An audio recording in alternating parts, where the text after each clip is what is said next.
ऐसी ही बेहतरीन कहानियाँ सुनने के लिए केपी नॉवल चैनल को लाइक, शेयर और सब्सक्राइब करें।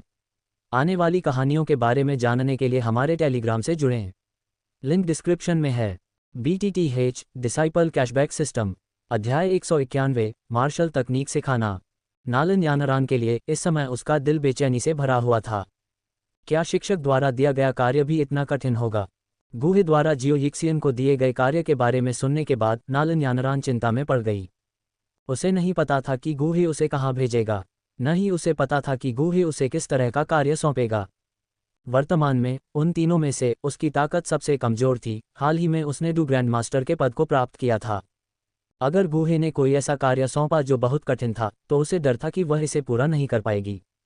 लेकिन अगर कार्य बहुत आसान था तो नालन यानारान अपने दिल में निराश महसूस करेगी। आखिरकार वह स्वाभाविक रूप से गर्वित थी और यह स्वीकार करने को तैयार नहीं थी कि वह दूसरों की तुलना में कमजोर थी। गुहे ने स्वाभाविक रूप से लियू लिंग और नालन यानारान के विचारों पर ध्यान नहीं दिया। लियू लिंग की तरह ही गुहे ने स्टोरेज रिंग से एक दीर्घायु मनका निकाला और उसे जियो यिक्सियन को सौंप दिया।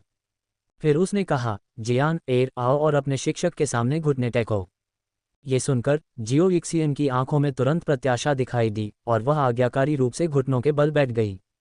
गुहे ने कुशलता से जियो यिक्सियन के सिर पर हथेली रखी और फिर अपनी शक्ति का उपयोग करके उन्नत पृथ्वी श्रेणी डू कौशल नेदरवर्ल्ड क्लॉ को उसके पास पहुंचाया।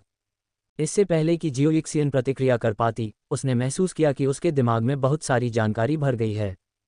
उसने जल्दी से ध्यान केंद्रित किया और ईमानदारी से जानकारी के इस विशाल प्रवाह को ग्रहण किया। थोड़ी देर बाद जियो यिक्सियन ने आखिरकार अपने दिमाग में जानकारी को आत्मसात कर लिया।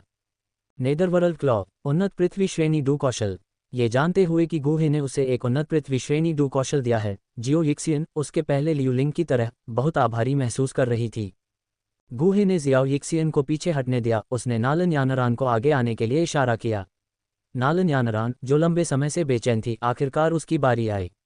शिक्षक की पुकार सुनकर वह बिना किसी हिचकिचाहट के तुरंत आगे बढ़ गई। गुहे ने अपने सामने नालन यानारान को देखा, जियाओयान के साथ उसके 3 साल के समझौते के बारे में सोचा और युन युन के साथ अपने स्वयं के समझौते को भी याद किया। उसे अचानक लगा कि उसे इस लड़की पर और अधिक दबाव डालना चाहिए। इसे ध्यान में रखते हुए गुहे ने विचार किया और कहा, यानारान, तुम्हारा प्रशिक्षण स्थान दानव जानवर पर्वत श्रृंखला में स्थापित किया जाएगा। प्रशिक्षण कार्य के 3 भाग हैं। पहला, तुम्हारी साधना को 5 सितारा डूलिंग क्षेत्र तक पहुंचना चाहिए। दूसरा, 100 तीसरे दर्जे के दानव जानवरों और 10 चौथे दर्जे के दानव जानवरों का शिकार करना और उनके जादुई कोर इकट्ठा करना। तीसरा, 35वें दर्जे की आध्यात्मिक दवाइयाँ और 10 छठे दर्जे की आध्यात्मिक दवाइयाँ इकट्ठा करना। गुहे द्वारा निर्धारित कार्यों को सुनने के बाद नालन यानारान क्षण भर के लिए स्तब्ध रह गई। दानव जानवर पर्वत श्रृंखला एक खतरनाक जगह थी। दानव जानवरों के बड़े पैमाने पर होने के कारण थोड़ी सी लापरवाही उनके पंजों के नीचे मौत का कारण बन सकती थी। और 5 सितारा डू लिंक क्षेत्र में पहुंचना। नालन यानारान ने डू ग्रैंड मास्टर के रूप में अपनी वर्तमान रैंक के बारे में सोचा और रोने की इच्छा को रोक नहीं पाए। उसे डर था कि वह ऐसा करने में सक्षम नहीं हो सकती है। नालन यानारान के होंठ थोड़े हिले। वह एक पल के लिए झिझकी, लेकिन अंततः बोलने की हिम्मत नहीं हुई। शिष्य आदेश का पालन करता है। नालन यानारान केवल आज्ञाकारी रूप से आदेश को स्वीकार कर सकता था। ये देखकर कि नालन यानारान को कोई आपत्ति नहीं थी, गुहे ने कुछ संतुष्टि के साथ सिर हिलाया। 3 साल का समझौता बेहद महत्वपूर्ण था और इसमें युन युन के साथ उसका अपना समझौता भी शामिल था, इसलिए गुहे ने स्वाभाविक रूप से इस पर अधिक ध्यान दिया। जियाओयान ने अपना प्रशिक्षण केवल डू मास्टर की साधना के साथ शुरू किया था। कई जीवन मरण की लड़ाइयों का अनुभव किया, जिससे उसका युद्ध अनुभव बेहद समृद्ध हो गया। अगर नालन यानारान जियाओयान को हराना चाहती थी तो ये सिर्फ साधना के मामले में उस पर हावी होने के बारे में नहीं था, बल्कि जीवन मृत्यु की लड़ाइयों में अनुभव हासिल करने के बारे में भी था। उसे राक्षस जानवरों का शिकार करने के लिए भेजना निश्चित रूप से उसके युद्ध के अनुभव को बढ़ाने का एक अच्छा तरीका था। जहां तक 5 सितारा डूलिंग क्षेत्र तक पहुंचने का कार्य निर्धारित करने की बात है, गुहे का मानना था कि नालन यानारान को इसे हासिल करने में सक्षम होना चाहिए। आखिरकार साधना में नालन यानारान की प्रतिभा असाधारण थी, जो लियू लिंग से कहीं ज्यादा थी। हालांकि नालन यानारान ने हाल ही में डू ग्रैंड मास्टर क्षेत्र में प्रवेश किया था, लेकिन एक बार जब वह जिजिन डैन ले लेती है तो वह तेजी से 3 सितारा डू ग्रैंड मास्टर तक पहुंच सकती है। चूंकि लियू लिंग का साधना कार्य डू लिंग क्षेत्र में निर्धारित किया गया था, इसलिए नालन यानारान का लक्ष्य स्वाभाविक रूप से थोड़ा अधिक निर्धारित किया गया था। भले ही नालन यानारान अंततः कार्य पूरा करने में विफल हो जाए, फिर भी ये दबाव एक निश्चित प्रेरक भूमिका निभाएगा। किसी भी मामले में गुहे को यह सुनिश्चित करना था कि 3 साल की नियुक्ति के समय तक नालन यानरान कम से कम डुवांग स्तर तक पहुंच जाए या उससे भी ऊपर। इसके बाद दूसरों की तरह ही उसके साथ व्यवहार करते हुए गुहे ने नालन यानरान को दीर्घायु की माला दी। फिर उसने नालन यानरान को अपने सामने घुटने टेकने के लिए बुलाया और अपनी दिव्य शक्ति का उपयोग करके उसे झानकांग तलवार तकनीक हस्तांतरित की। जैसे ही उसके दिमाग में बहुत सारी जानकारी प्रवाहित हुई, नालन यानरान भावुक हो गई और तुरंत इस जानकारी को प्राप्त करने पर ध्यान केंद्रित किया। एक पल के बाद नालन यानरान ने धीरे से अपनी आंखें खोलीं। उसकी खूबसूरत आंखों में आश्चर्य की झलक दिख रही थी। झानकांग तलवार तकनीक, उन्नत पृथ्वी श्रेणी डू कौशल। उन्नत पृथ्वी श्रेणी डू कौशल के प्रभाव में नालन यानरान क्षण भर के लिए अपना कार्य भूल गई। यहाँ तक कि उसके दिल में एक मजबूत आत्मविश्वास उमड़ पड़ा। इस तलवार तकनीक के साथ उसके रास्ते में और क्या आ सकता था। मेरे राक्षस जानवर, मैं नालन यानरान निश्चित रूप से उन्हें एक तलवार से मार डालूंगा। तीनों के लिए प्रशिक्षण स्थान और कार्य निर्धारित करने के बाद गुहे ने उनकी ओर देखा और गंभीर स्वर में कहा, यदि आपको अपने शिक्षक की व्यवस्थाओं के बारे में कोई आपत्ति या संदेह है तो अभी बोलें। एक बार प्रशिक्षण शुरू हो जाने के बाद इसे रोका या पछतावा नहीं किया जा सकता है और उल्लंघन करने वालों को संप्रदाय से निष्कासित कर दिया जाएगा। गुहे के गंभीर स्वर को सुनकर नालन यानरान, जियो यिक्सियन और लियू लिंग ने एक दूसरे को देखा और अपने सिर हिलाए, ये संकेत देते हुए कि उन्हें कोई आपत्ति नहीं है। चूंकि कोई आपत्ति नहीं है तो ये तय हो गया है। गुहे ने ये देखकर कि तीनों को कोई आपत्ति नहीं है, संतोष में सिर हिलाया। फिर उसके हाथ की एक लहर के साथ जमीन पर बड़ी संख्या में जैड की बोतलें दिखाई दीं। यहाँ मैरो क्लीनिंग ट्रू लिक्विड और जिजिन सोर्स हैं जिन्हें मैंने परिष्कृत किया है। आप में से प्रत्येक 10 बोतलें लें। गुहे ने जमीन पर पड़ी जैड बोतलों की ओर इशारा करते हुए कहा। मैरो क्लीनिंग ट्रू लिक्विड गुहे द्वारा बनाया गया था, जिसमें millennium earth core body refining milk और कई अन्य आध्यात्मिक औषधियों की थोड़ी मात्रा शामिल थी। ग्रेड के हिसाब से ये 5वीं श्रेणी के आध्यात्मिक लिक्विड के शिखर तक पहुंचने के लिए पर्याप्त था और इसका प्रभाव 6ठी श्रेणी के आध्यात्मिक लिक्विड से भी तुलना की जा सकती थी। जमीन पर दिखाई देने वाली बड़ी संख्या में जैड बोतलों को देखकर जियाओ यिक्सियन और अन्य लोग क्षण भर के लिए दंग रह गए। जहां तक जिजिन सोर्स की बात है, वे जानते थे कि यह क्या है और उन्होंने इसके लाभों का अनुभव किया था। जहां तक मैरो क्लीनिंग ट्रू लिक्विड की बात है, हालांकि उन्होंने इसके बारे में नहीं सुना था, लेकिन उनके शिक्षक से आने के कारण यह एक बढ़िया उत्पाद होना चाहिए। ये मैरो क्लीनिंग ट्रू लिक्विड निश्चित रूप से जिजिन सोर्स से कमतर नहीं होगा। ये गुहे पर उनका भरोसा था। होश में आने के बाद तीनों ने बिल्कुल भी संकोच नहीं किया। उसका धन्यवाद करने के बाद उन्होंने जमीन पर पड़ी जैड की बोतलों को बांट दिया।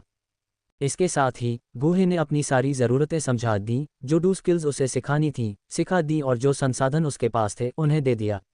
कहने के लिए और कुछ नहीं था।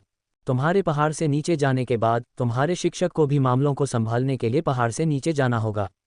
हमें फिर से एक दूसरे से मिलने में कुछ समय लग सकता है। तुम्हें अपना ख्याल रखना चाहिए। गुहे ने अपने सामने खड़े अपने 4 शिष्यों को देखा और कुछ भावुक होकर कहा। अध्याय 192 विदाई। गुहे के शब्दों को सुनकर तीनों एक पल के लिए चुप हो गए। प्रत्येक को थोड़ा असहज महसूस हो रहा था, खासकर लियू लिंग और शियाओ यिक्सियन।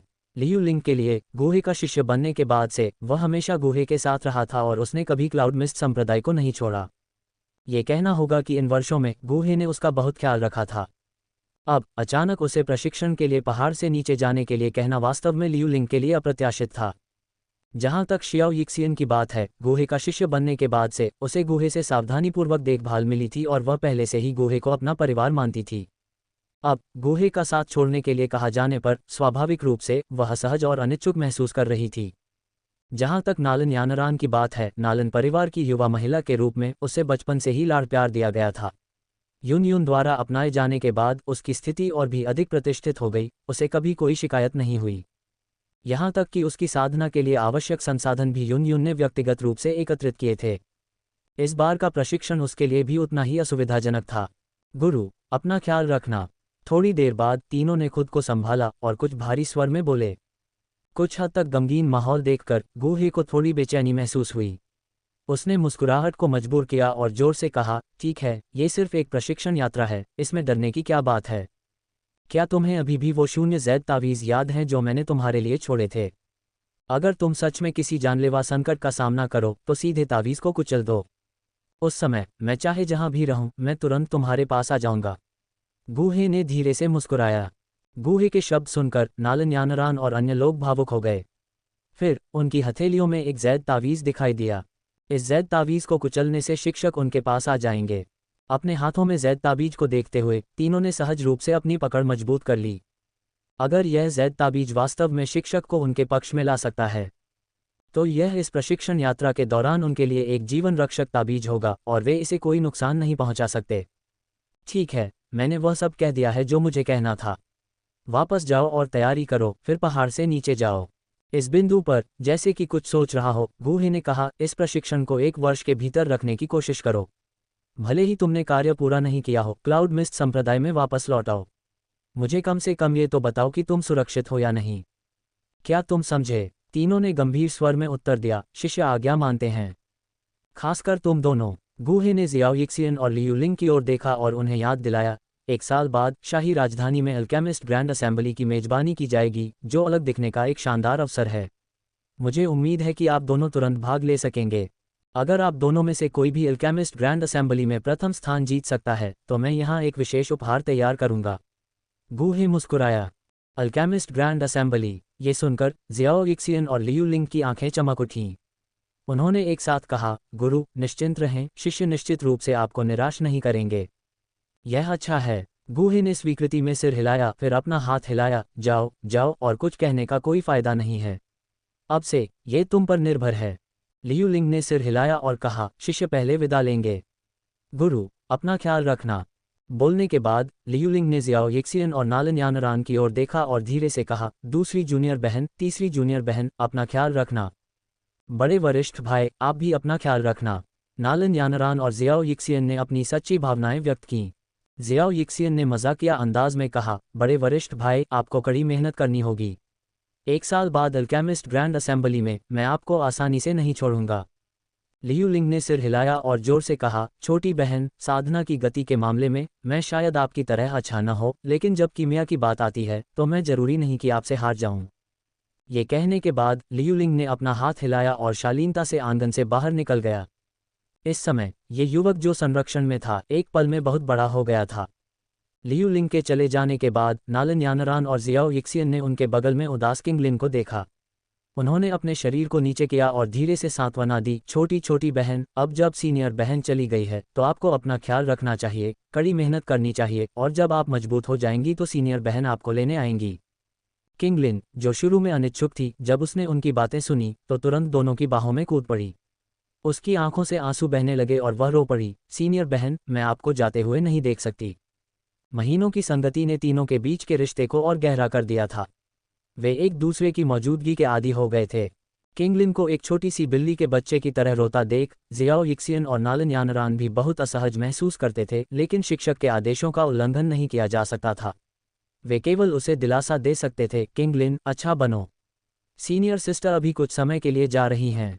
तुम घर पर रहो, लगन से अभ्यास करो, और जब तुम मजबूत हो जाओगी तो तुम जल्द ही मुझे देख सकोगी। हमेशा आज्ञाकारी रहने वाली किंगलिन केवल अपने दिल में दर्द को सहन कर सकती थी। उसने फुसफुसाते हुए कहा, सीनियर सिस्टर, मैं अच्छा बनूंगी, मैं कड़ी मेहनत करूंगी, आपको मुझसे मिलने वापस आना होगा। ठीक है, सीनियर सिस्टर आपसे मिलने जरूर आएंगी। आपको घर पर अच्छा बनना होगा। कई वादे करने के बाद जियाओ यिक्सियन और नालन यानरान दोनों अपने अपने कमरे में लौट आए। ये प्रशिक्षण कार्य अप्रत्याशित रूप से आया और जाने से पहले नालन यानरान को स्वाभाविक रूप से अपने शिक्षक को सूचित करना पड़ा। उसे स्थिति समझाने के लिए यून यून के पास वापस जाना पड़ा। जियो यिक्सियन और नालन यानरान के चले जाने के बाद किंगलिन ने खाली आंगन को देखा और खुद को और अधिक आंसू बहाने से रोक नहीं सका। ये देखकर गूहे कुछ दुखी मन से चला गया और छोटी लड़की को अपनी बाहों में भर लिया। ठीक है, तुम्हारी बड़ी बहन अभी कुछ समय के लिए जा रही है। उसके वापस आने में ज्यादा समय नहीं लगेगा। किंगलिन ने गूहे को देखा, जो सिसकियों से घुट रहा था, और उदास होकर बोला, शिक्षक, क्या तुम भी जा रहे हो? गूहे के एक पल के लिए चुप रहने पर उसने थोड़ा सिर हिलाया और धीरे से कहा, शिक्षक कुछ काम से बाहर जा रहे हैं और जल्द ही वापस आ जाएंगे। बहन चली गई, गुरु, तुम भी जा रहे हो? मैं अकेला रह जाऊंगा। ये सुनकर किंगलिन और भी दुखी होकर रो पड़ी। गूहे ने छोटी लड़की के कंधे को थपथपाया और उसे धीरे से सांत्वना दी, ठीक है, उदास मत हो। शिक्षक तुम्हें 9 रंग की घाटी में ले जाएगा। शिक्षक के जाने के बाद तुम 9 रंग की घाटी में रहकर खेती कर सकती हो। अगर तुम्हें यह उबाऊ लगता है तो कई एर के साथ खेलो। शिक्षक तुमसे वादा करता है कि जब तुम डू ग्रैंड मास्टर क्षेत्र में प्रवेश करोगी तो मैं तुम्हें लेने वापस आऊंगा, ठीक है? ठीक है, गूहे के सांत्वना भरे शब्दों से छोटी लड़की की भावनाएं आखिरकार स्थिर हो गईं और उसने आज्ञाकारी ढंग से कहा, ठीक है। ये देखकर कि छोटी लड़की की भावनाएं आखिरकार स्थिर हो गई थीं, गूहे को राहत महसूस हुई। उसने उसके छोटे से सिर को सहलाया और संतुष्टि के साथ कहा, अच्छी लड़की। फिर गूहे ने किंगलिन को उठाया और एक विचार के साथ वे सीधे आंगन से बाहर निकल गए। जब वे फिर से दिखाई दिए तो दोनों आकृतियां 9 रंग की घाटी के बाहर आ गई थीं। एक मार्ग खोलने के लिए कैएर के साथ संवाद करने के बाद गूहे ने किंगलिन को उठाया और मार्ग के माध्यम से 9 रंगीन घाटी में प्रवेश किया। अध्याय 193 निर्देश। 9 रंगों वाली घाटी में प्राकृतिक ऊर्जा की घनी धुंध ने चारों ओर घेरा बना लिया। गूहे किंगलिन को लेकर अचानक एक ठंडे तालाब के किनारे दिखाई दिया। कैएर, यहाँ आओ। किंगलिन को नीचे रखने के बाद गूहे ने कैएर को हाथ हिलाया, जो ठंडे तालाब में कुछ ही दूरी पर खेल रहा था। या कैएर गूहे की उपस्थिति को लेकर बहुत उत्साहित था। जिस क्षण गूहे की आवाज़ गिरी, उस छोटे से बच्चे ने अपनी पीठ पर पंख फड़फड़ाए और गूहे के बगल में आकर उसके चारों ओर चक्कर लगाने लगा। गूहे ने एक पल के लिए कैएर के साथ खेला, फिर स्थानिक वलय से एक जेड बोतल निकाली और दीर्घायु मनका का आज का हिस्सा एकत्र किया। ये सब पूरा करने के बाद गूहे ने एक और स्थानिक अंगूठी निकाली और उसे किंगलिन को सौंपते हुए कहा, किंगलिन, यहाँ मेरे द्वारा तैयार किया गया स्पिरिट लिक्विड है और बहुत सारी जेड बोतलें भी हैं। मेरे जाने के बाद तुम मेरी जगह लोगे और हर दिन कैएर से इन्हरे गोलाकार मोतियों की एक बूंद लेने के लिए यहाँ आओगे, समझे? दीर्घायु मोती मूल्यवान थे और कैएर हर दिन एक मोती को संघनित कर सकता था। स्वाभाविक रूप से गूहे उन्हें बर्बाद नहीं करना चाहता था। उसके जाने के बाद ये कार्य केवल छोटे किंगलिन को सौंपा जा सकता था।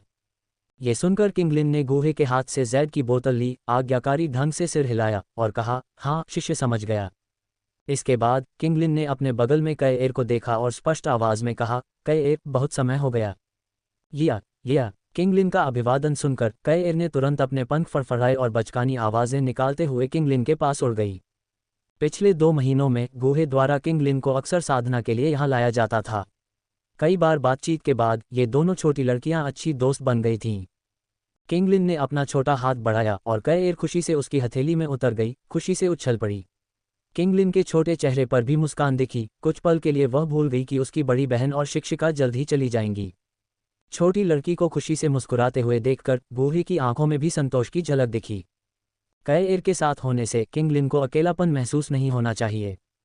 दोनों छोटी लड़कियों के खेलने के लिए चुपचाप इंतजार करते हुए गूहे ने फिर किंगलिन को निर्देश देना जारी रखा। किंगलिन, वहाँ एक गुफा है। वहाँ कुछ छोटे कीड़े हैं जिन्हें मैं अंदर पालता हूँ।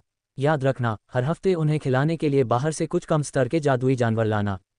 गूहे ने उस गुफा की ओर इशारा किया जहाँ रक्तपिपासु जहरीली मधुमक्खियाँ पली बड़ी थीं। रक्तपिपासु जहरीली मधुमक्खियों के बढ़ने के लिए उन्हें मांस और खून खाने की जरूरत थी। चूंकि गूहे जाने वाला था, इसलिए ये काम स्वाभाविक रूप से छोटी लड़की को सौंपना था।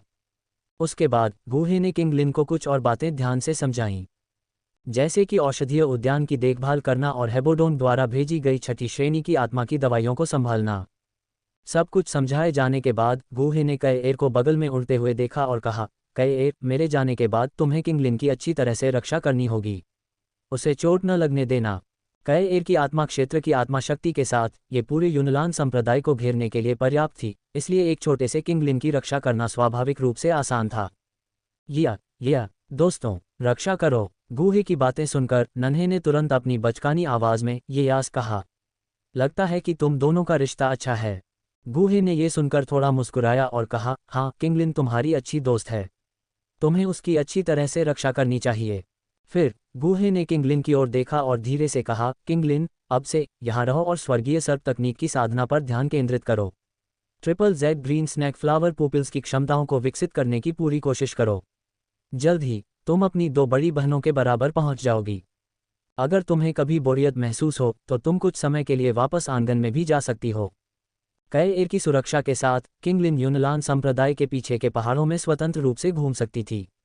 इसके अलावा किंगलिन के पास अभी भी काफ़ी ताकत वाले 2 अनुबंधित जादुई जानवर थे। असली लड़ाई में पूर्वज क्षेत्र में यूनलान संप्रदाय के बुजुर्ग भी उसे नुकसान नहीं पहुंचा पाएंगे। ठीक है, अब मुझे जाना चाहिए। यहाँ साधना पर ध्यान दो।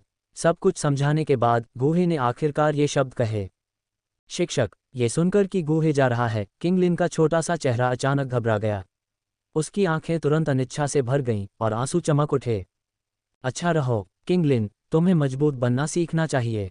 टीचर अभी कुछ देर के लिए जा रही हैं। गूहे ने छोटी लड़की के सिर को सहलाया, उसे धीरे से सांत्वना दी। ये सुनकर किंगलिन ने भारी सिर हिलाया। अपने आंसुओं को दबाते हुए उसने आज्ञाकारी ढंग से कहा, टीचर, मैं बहुत अच्छी रहूंगी। आपको जल्दी से वापस आकर मुझसे मिलना चाहिए। गूहे ने सिर हिलाया, फिर एक विचार के साथ गायब हो गई। Teacher, teacher. गूहे को अचानक गायब होते देख छोटी किंगलिन ने घबराहट में इधर उधर देखा। उसकी आंखें आंसुओं से भरी थीं और उसका छोटा चेहरा उदासी से भरा था। या दुखी किंगलिन को देखकर कएर ने अपने पंख फड़फड़ाए और उसके पास उड़ गया, सांत्वना देने वाली आवाजें निकालते हुए मानो उसे सांत्वना देने की कोशिश कर रहा हो। लगता है कएर के आराम का कुछ असर हुआ। किंगलिन की खाली आंखों में आखिरकार हरकत का निशान दिखाई दिया। उसने कएर के छोटे शरीर को अपने हाथों में थामा और बुदबुदाया, कएर, बड़ी बहन बाएं, शिक्षक बाएं। अब सिर्फ तुम ही मेरे साथ हो। आह! धुंध की गहराई में गूहे ने आह भरी। ये देखकर कि छोटी लड़की की भावनाएं स्थिर हो गई थीं, उसने मुक्त आत्मा शक्ति को वापस ले लिया। छोटी लड़कियों को हमेशा बड़ा होना पड़ता है। अपना सिर हिलाते हुए गूहे ने अपने दिल में असहज भावना को दूर किया। फिर उसने अपने 4 पालतू जानवरों को बुलाना शुरू किया। जल्द ही गूहे के बुलाने पर उसके सामने 4 आकृतियां प्रकट हुईं। वे golden wing giant eagle, crimson flame evil dragon, ward beast और ब्लैक स्केल फ्रिगेट पायथन थे। इस अवधि के दौरान ये 4 जानवर 9 रंग की घाटी में खेती कर रहे थे और उनकी ताकत में बहुत सुधार हुआ था। अब गोल्डन विंग जायंट ईगल 7वीं रैंक तक पहुंच गया था, जो एक 3 स्टार डू पूर्वज की ताकत के बराबर था। जहां तक क्रिम्सन फ्लेम एविल ड्रैगन और वॉर्ड बीस्ट की बात है, उनकी ताकत पहुंच गई थी 7वें रैंक का बाद का चरण, एक मानव 9 सितारा डू पूर्वज की चरम शक्ति के बराबर। शून्य जानवर अपनी शून्य दिव्य क्षमता के साथ एक साधारण डू वेनेरेट के खिलाफ भी मुकाबला कर सकता था। उनमें से सबसे मजबूत ब्लैक स्केल फ्रिगेट पायथन था, जो एक 8वीं रैंक का जादुई जानवर था। Black scale frigate Python blue scale giant Python से पुनर्जन्म हुआ था और 8वीं रैंक की रक्त रेखा तक पहुंच गया था, जो पहले से ही इसका शिखर था। यदि पर्याप्त ऊर्जा समर्थन था तो ब्लैक स्केल फ्रिगेट पायथन संभावित रूप से भविष्य में 8वीं रैंक के अस्तित्व का शिखर बन सकता था। हालांकि 9वीं रैंक तक पहुंचना बिल्कुल असंभव था। 8वें रैंक के रक्तरेखा स्तर पर ऐसे उच्च स्तरीय प्राणियों को साधारण खजानों से बेहतर नहीं बनाया जा सकता था। जब तक गूहे शीर्ष स्तरीय खजाने नहीं खोज लेता, ब्लैक स्केल फ्रिगेट पायथन की रक्तरेखा 9वीं रैंक तक आगे नहीं बढ़ेगी। तुम सभी मेरे लिए मानव रूप में बदल जाओ। अध्याय 194, नालन्यानरान का दृढ़ संकल्प। आप सभी मानव रूप में बदल जाएं। गूहे ने अपने सामने मौजूद कुछ पालतू जानवरों को देखा और उदासीनता से बोला, जब जादुई जानवर डू जोंग क्षेत्र में पहुंचते हैं तो वे मानव रूप में बदल सकते हैं। अतीत में इसकी कोई ज़रूरत नहीं थी और चूंकि जानवरों को इंसानों में बदलना खास पसंद नहीं था, इसलिए गूहे ने कभी इसकी मांग नहीं की। हालांकि गूहे जो कार्य सौंपने वाले थे उसके लिए इन जानवरों का मानव रूप लेना जरूरी था। गूहे के शब्दों को सुनकर जानवर एक पल के लिए स्तब्ध रह गए, फिर उन्होंने उसकी आज्ञा का पालन किया और एक के बाद एक मानव रूप में बदलना शुरू कर दिया। कुछ ही क्षणों बाद गूहे की आंखों के सामने से 4 जानवरों की छायाएं गायब हो गईं, उनकी जगह 4 मानव आकृतियां आ गईं। लाल बालों वाला एक मध्यम आयु वर्ग का व्यक्ति, ये क्रिम्सन फ्लेम डेमन ड्रैगन था। सुनहरे बालों वाला एक छोटा लड़का, ये सुनहरे पंखों वाला विशालकाय ईगल था। चांदी के बालों वाली एक छोटी लड़की, ये शून्य जानवर थी। काले कपड़ों में एक आदमी एक ठंडी आभा बिखेर रहा था, ये काले रंग का स्केल्ड फ्रीजेड पायथन था। हम गुरु का अभिवादन करते हैं। सफल परिवर्तन के बाद चारों जानवर एक साथ चिल्लाए।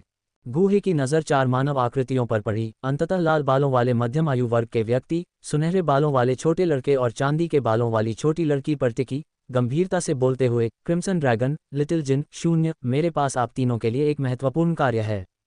ये सुनकर तीनों जानवर क्षण भर के लिए चौंक गए, फिर एक साथ जवाब दिया, कृपया हमें निर्देश दें, गुरु।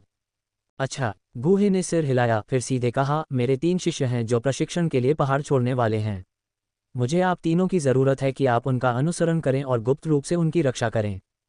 बोलते हुए गूहे की नज़र लाल बालों वाले आदमी पर गई। क्रिम्सन ड्रैगन, तुम मेरे सबसे बड़े शिष्य लियू लिंग को टैगोर ग्रेट डेजर तक सुरक्षित रखने के लिए जिम्मेदार हो। फिर गूहे ने गोरे छोटे लड़के की ओर देखा, छोटे जिन, तुम्हें मेरे चौथे शिष्य नालन्यानरान को दानव जानवर पर्वत श्रृंखला तक सुरक्षित रखना है।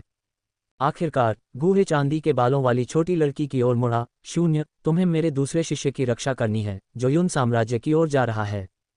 गूहे की आज्ञा सुनकर तीनों जानवरों ने बिना किसी हिचकिचाहट के सिर हिलाया और एक स्वर में कहा, हाँ गुरु। गुरु, मेरा क्या? तभी काले बालों वाला आदमी बोला, उन सभी के पास काम है, मेरे पास क्यों नहीं? काले बालों वाला आदमी ब्लैक स्केल्ड फ्रीजिड पायथन था, जो 4 जानवरों में से एकमात्र 8वां स्तर का अस्तित्व था। उसके विचार में सबसे शक्तिशाली होने के कारण उसे गुरु द्वारा सबसे अधिक मूल्यवान माना जाना चाहिए। लेकिन अप्रत्याशित रूप से, जबकि अन्य जानवरों के पास कार्य थे, उसे छोड़ दिया गया, जिससे ब्लैक स्केल्ड फ्रीजिड पायथन कुछ हद तक निराश हो गया। इन कमज़ोर प्राणियों को मालिक का अनुग्रह क्यों मिलता है? उसने असंतोष महसूस करते हुए सोचा। ये सुनकर गूहे की नज़र ब्लैक स्केल्ड फ्रीजिड पायथन पर गई, उदासीनता से बोलते हुए, हे लिन, जहाँ तक तुम्हारा सवाल है, मेरे पास दूसरे इंतज़ाम हैं। ये सुनकर ब्लैक स्केल्ड फ्रीजिड पायथन शांत हो गया। गूहे ने लिटिल जिन और दूसरों को देखा, आदेश देते हुए, याद रखो, मैंने उन्हें गुप्त रूप से बचाने के लिए कहा था। जब तक कि यह जीवन और मृत्यु का मामला न हो, हस्तक्षेप न करें। हाँ मास्टर, तीनों जानवरों ने सहमति में सिर हिलाया। गूहे ने सिर हिलाया, अपना हाथ हिलाया और कहा, जाओ, वे रवाना होने वाले हैं। फिर गूहे ने कईर से एक मार्ग खोलने के लिए संवाद किया, जिसके माध्यम से तीनों जानवर 9 रंग की घाटी से जल्दी से गायब हो गए। 3 जानवरों के चले जाने के बाद गूहे ने थोड़ी देर तक किंगलिन की स्थिति का अवलोकन किया, ये देखकर कि युवा लड़की की भावनाएं स्थिर हो गई थीं। फिर उसने काले रंग के ठंडे अजगर के साथ 9 रंगों वाली घाटी को छोड़ दिया। जाने से पहले मुझे उससे मिलना चाहिए। गूहे के मन में यून के सुंदर चेहरे की छवि कौंधी और उसने खुद से कहा। यूनलान संप्रदाय के मुख्य शिखर पर। क्या एल्डर गूहे ने आपको प्रशिक्षण के लिए पहाड़ से नीचे जाने और दानव जानवर पर्वत श्रृंखला में जाने के लिए कहा है? महान हॉल में यून को नालान यानरान का उद्देश्य सुनकर आश्चर्य हुआ। वह विश्वास में बोल रहा था।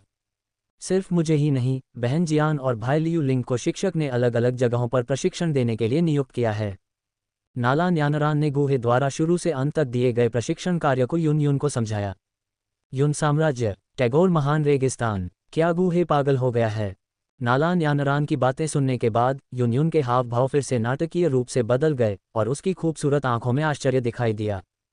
फिर नालान यानरान को देखते हुए उसने कहा उत्सुकता से, मैं उसे ढूंढने जाऊंगी और उससे इस प्रशिक्षण को रद्द करने के लिए कहूंगी। जैसे ही उसने कहा, यून महान हॉल से बाहर जाने के लिए तैयार थी।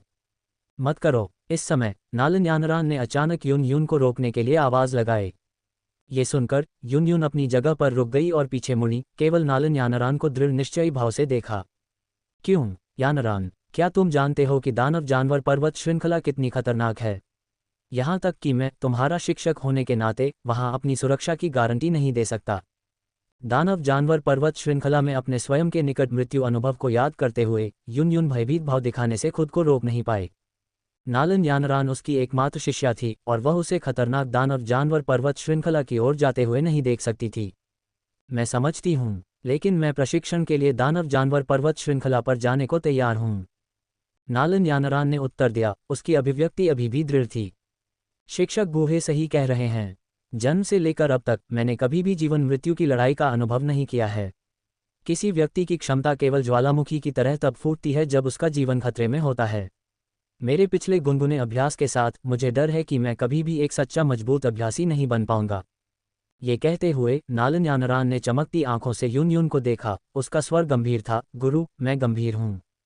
मैं यहाँ विदा लेने आया हूँ, शिक्षक से मेरे लिए विनती करने के लिए नहीं।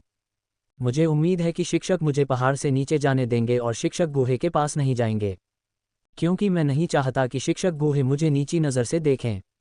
नालन यानरान की अभिव्यक्ति दृढ़ थी, एक अकथनीय दृढ़ संकल्प के साथ। नालन यानरान के शब्दों को सुनकर यून दंग रह गई। अपने सामने दृढ़ निश्चय नालन यानरान को खाली आंखों से देख रही थी, जैसे कि उसे पहली बार देख रही हो। काफी समय बाद यून आखिरकार अपने होश में आए। उसकी आंखें जटिल हो गईं। जैसे ही उसने नालन यानरान को देखा, उसके स्वर में राहत की झलक थी। यानरान, तुम वाकई बड़ी हो गई हो। ये सुनकर नालन यानरान के चेहरे पर मुस्कान आ गई। एक शिष्य को हमेशा बड़ा होना चाहिए। ठीक है, जब से तुमने अपना मन बना लिया है, मैं तुम्हें नहीं रोकूंगी। यून ने नालन यानरान को देखते हुए असहायता का संकेत दिया और कहा, हालांकि तुम्हें सुरक्षित लौटने का वादा करना होगा। तुम मेरे एकमात्र शिष्य हो और भविष्य में मैं अभी भी तुमसे मेरी जगह लेने की उम्मीद करती हूँ। नालन यानरान ने यह सुना और गंभीरता से सिर हिलाया। गुरु, चिंता मत करो। मात्र दानव जानवर पर्वत श्रृंखला मेरी जान नहीं लेगी। मुझे अभी भी सबके सामने जियोयान को हराना है। अगर मैं वापस नहीं लौटी तो क्या यह उसके लिए मजाक नहीं होगा? तुम समझ गए, यह अच्छा है। यून मुस्कुराए और फिर एक पल के लिए झिझकी। एक विचार के साथ उसने अपने पहने हुए जुबान बिंग पवित्र कवच को उतार दिया और उसे नालन यानरान को सौंप दिया, धीरे से बोली, यानरान, यह मेरा निजी नर्म कवच है। इसे अपनी सुरक्षा के लिए ले लो।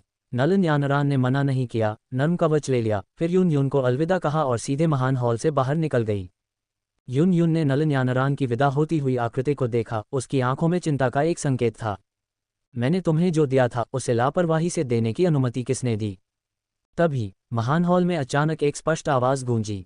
अध्याय 195, विदाई चुंबन। किसने तुम्हें मेरी दी हुई चीजें लेने और उन्हें यूं ही देने की अनुमति दी? ठीक इसी समय हॉल में अचानक एक स्पष्ट आवाज गूंजी। इस जानी पहचानी आवाज को सुनकर यून यून कुछ पल के लिए स्तब्ध रह गई, फिर पीछे मुड़कर देखने लगी। अनजाने में गूहे की आकृति चुपचाप हॉल में प्रकट हुई। गूहे की उपस्थिति को देखकर यून यून के चेहरे पर खुशी की एक झलक दिखाई दी। हालांकि जैसे ही उसने कुछ सोचा, उसने जल्दी से अपना संयम वापस पा लिया, एक ठंडी अभिव्यक्ति अपनाते हुए और एक सख्त लहजे में कहा, तुमने मुझे जो चीज़ें दी हैं वे मेरी हैं और मैं उन्हें जिसे चाहूं दे सकती हूं। यून यून को उसके ठंडे और उदासीन व्यवहार के साथ देखकर गूहे मुस्कुराए बिना नहीं रह सका। क्या हुआ? गुस्सा? यून यून ने नाक सिकोड़ते हुए पूछा, तुमने यानरान को दानव जानवर पर्वत श्रृंखला में क्यों जाने दिया? क्या तुम नहीं जानते कि वहां कितना खतरनाक है? अगर यानरान को कुछ हो गया तो मैं तुम्हें नहीं छोड़ूंगा। गूहे ने शांति से उत्तर दिया, क्या तुम अभी यानरान की बातें नहीं समझ पाए? मुझे पता है कि तुम अपने अनमोल शिष्य के बारे में चिंतित हो, लेकिन यानरान मेरी शिष्या भी है। मैं उसे आसानी से खतरे में कैसे डाल सकता हूँ? गूहे के चेहरे पर आत्मविश्वास भरी मुस्कान थी। 3 जानवरों द्वारा गुप्त रूप से उसकी रक्षा करने के साथ गूहे को विश्वास था कि नालन यानरान को किसी भी तरह के जीवन धमकाने वाले खतरे का सामना नहीं करना पड़ेगा। अगर हालात वाकई खराब हो गए तो अभी भी 0Z तावीज़ था, है न? उसे व्यक्तिगत रूप से हस्तक्षेप करने की जरूरत नहीं होगी। इसके अलावा गूहे ने जीवन रक्षक उपाय के रूप में दीर्घायु मन का छोड़ दिया। इतनी सारी सुरक्षा के साथ अगर ये छोटे बच्चे फिर भी मुसीबत में पड़ गए तो ये केवल भाग्य ही हो सकता है। गूहे के आत्मविश्वास भरे व्यवहार को देखकर यून यून को अचानक संदेह हुआ। क्या तुम्हारे पास कोई ऐसा हथियार है जो तुम्हें छुपा कर रखा है? गूहे ने बिना उत्तर दिए मुस्कुराया और उसे समझाने का कोई इरादा नहीं था। उसने आश्वस्त किया, निश्चिंत रहो, मैं तुम्हारे अनमोल शिष्य को सुरक्षित तुम्हारे पास वापस जरूर लौटाऊंगा। ये सुनकर यून यून को और भी यकीन हो गया कि गूहे ने एक बैकअप योजना तैयार की है। हालांकि वह उससे यह बात गुप्त रखने की योजना बना रहा था। हुन्फ! यून यून ने नाक से कुड़ी गूहे को घूरा और अपनी नाराजगी व्यक्त की। हालांकि गूहे उसकी हरकतों में नहीं फंसी, मुस्कुराई और बोली, यूनएर, क्या तुम्हें डेमन बीस्ट माउंटेन रेंज में हमारा समझौता याद है? अचानक ये कहते हुए यून यून स्पष्ट रूप से स्तब्ध रह गई, फिर उसका चेहरा थोड़ा लाल हो गया। उसने गूहे को गुस्से से घूरते हुए कहा, तुमने पहले ही शर्त लगा ली है, क्या इस समझौते को जारी रखने की कोई ज़रूरत है? इस बार स्तब्ध होने की बारी गूहे की थी। यून यून के शब्दों पर ध्यान से विचार करने के बाद उसे आखिरकार समझ में आ गया। उसकी आंखों में थोड़ी सी चिढ़ाने वाली भावना थी जब उसने मुस्कुराते हुए कहा, यह सच है। शुरुआती शर्त यह थी कि अगर यून यून हार गई तो नालन यानरान को अब से उसे मास्टर कहना होगा। लेकिन अब वे दोनों 2 बार एक साथ सो चुके थे।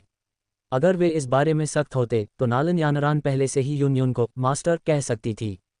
क्या ये शर्त गूहे ने पहले ही नहीं जीत ली थी? यून यून की शर्मिंदा सूरत को देखते हुए गूहे की आंखों में चंचलता की झलक दिखाई दी।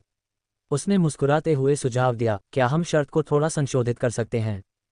इसे संशोधित करें? आप इसे कैसे संशोधित करना चाहते हैं? ये सुनकर यून यून कुछ हैरान हो गई। गूहे ने हंसते हुए कहा, चलो इसे बदल देते हैं ताकि अगर तुम हार जाओ तो तुम बच्चे की माँ बन जाओगी। बच्चे की माँ। अध्याय 195, विदाई चुंबन। बच्चा कहाँ से आया? यून यून को पहले तो समझ नहीं आया और उसने असमंजस में कुछ सवाल पूछे।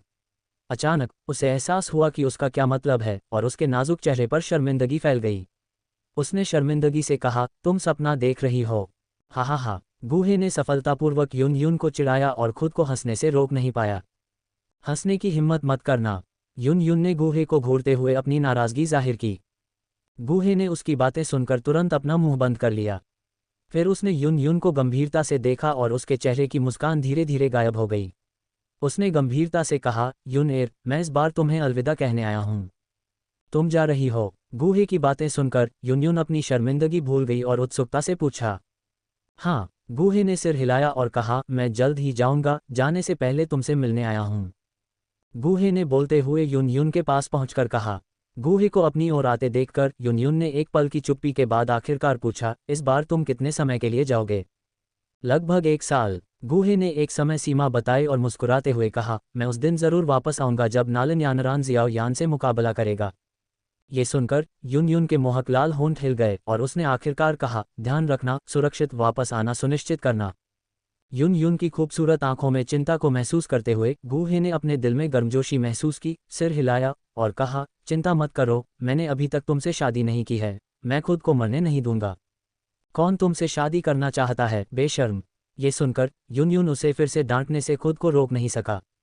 गूहे ने अभी भी एक फीकी मुस्कान पहनी हुई थी, फिर अपनी स्थानिक अंगूठी से एक शून्य ज़ैद तावीज़ निकाला और उसे युन युन को सौंप दिया।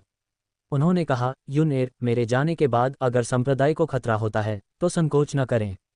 इस ज़ैद तावीज़ को कुचल दें और मैं तुरंत आपको संकट से बाहर निकालने के लिए प्रकट हो जाऊंगा। युन युन ने आश्चर्यचकित होकर अपने हाथ में ज़ैद ताबीज को देखा और पूछा, इस ज़ैद ताबीज को कुचलने से तुम प्रकट हो जाओगी? क्या ये संभव है? गूहे ने गंभीरता से सिर हिलाया, युन मैं जा रहा हूँ। क्या तुम्हारे पास मेरे लिए प्रोत्साहन के कोई शब्द नहीं हैं? प्रोत्साहन? युन युन थोड़ा हैरान था, तुम चाहती हो कि मैं तुम्हें कैसे प्रोत्साहित करूं? गूहे ने उसकी आंखों में देखा, अचानक उसके पास गया, सीधे उसकी पतली कमर को गले लगाया और युन युन को अपनी बाहों में जकड़ लिया। यह अप्रत्याशित दृश्य देखकर युन युन का चेहरा अचानक पीला पड़ गया। उसने संघर्ष करने की कोशिश की लेकिन वह मुक्त नहीं हो सकी। गूहे ने उसे मजबूती से पकड़ लिया और कहा, तुम क्या कर रही हो? गूहे ने एक हाथ से उसकी पतली कमर को पकड़ा, उसके कान के पास गया और उसका स्वर अचानक कुछ हद तक दबंग हो गया। चूंकि तुम्हें नहीं पता कि क्या करना है तो मैं तुम्हें व्यक्तिगत रूप से सिखाऊंगा।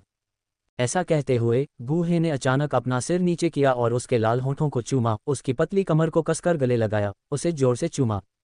गूहे के अचानक हमले का सामना करते हुए युन युन एकदम से स्तब्ध रह गई और कुछ देर तक कोई प्रतिक्रिया नहीं की।